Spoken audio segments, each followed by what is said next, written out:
அக்னி பகவான் தவம் செஞ்சு பாவ விமோசனம் பெற்ற தலம்தான் இந்த திருப்புகலூர் தலம்.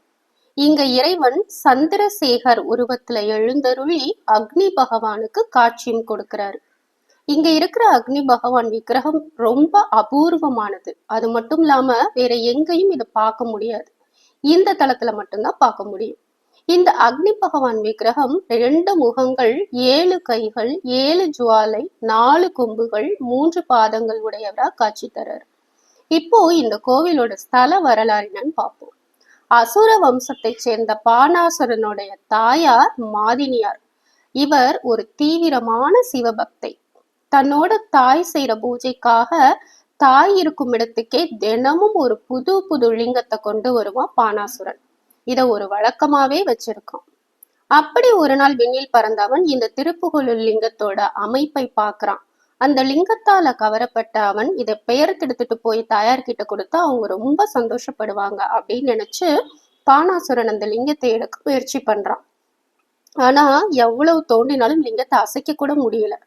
லிங்கத்தை சுற்றி தோண்டினால தண்ணீர் நிரம்பி லிங்கத்துக்கு பக்கத்துல கூட போக முடியாத நிலை ஏற்படுது. இறைவா, இது என்ன சோதனை? என்னோட தாயோட விருப்பத்தை நிறைவேற்ற முடியாத நான் எதுக்கு உயிரோடு இருக்கணும்? இனி உயிர் வாழ்ந்து பயனில்லை அப்படின்னு சொல்லி தன்னோட உறைவாளை எடுத்து தன்னோட தலையவே அறுக்க முயற்சி பண்றான்.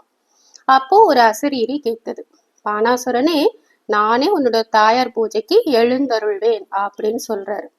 தாயார் இருந்த இடத்துக்கே அந்த சிவலிங்கத்தை வளவரைக்கிறாரு சிவபெருமான். மாதினியாருக்கு ஒரே மகிழ்ச்சியோட சிவலிங்கத்துக்கு பூஜையும் செய்யறாங்க. பூஜை முடிஞ்சதும் அந்த சிவலிங்கம் திருப்புகலூருக்கே திரும்பிடுது. இப்படி பக்தர்கள் இருக்கும் இடத்துக்கு ஓடி வந்து அருள் செய்யும் இறைவனுக்கு அக்னிபுரீஸ்வரர் அப்படிங்கிற திருநாமமும் வருது.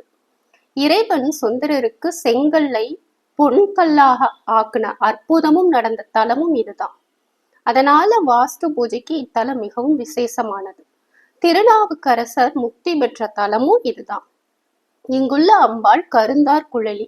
ஒரு பொண்ணுக்கு பிரசவம் பார்த்து கூலியாக நிலத்தை பெற்றிருக்கிறார். அதனால இங்குள்ள அம்பாளுக்கு சூலிகாம்பாள் அப்படிங்கிற பெயரும் இருக்கு. இங்கு எண்ணெய் பிரசாதம் தரப்படுது. இந்த பகுதியில பிரசவத்தால இறப்பே ஏற்படாது அப்படிங்கிறது ஐதீகம். இதுதான் திருப்புகலூர் கோவிலோட ஸ்தல வரலாறு. நாளை மற்றொரு தேவார பாடல் பெற்ற கோயிலோட ஸ்தல வரலாற்றை பத்தி பார்ப்போம்.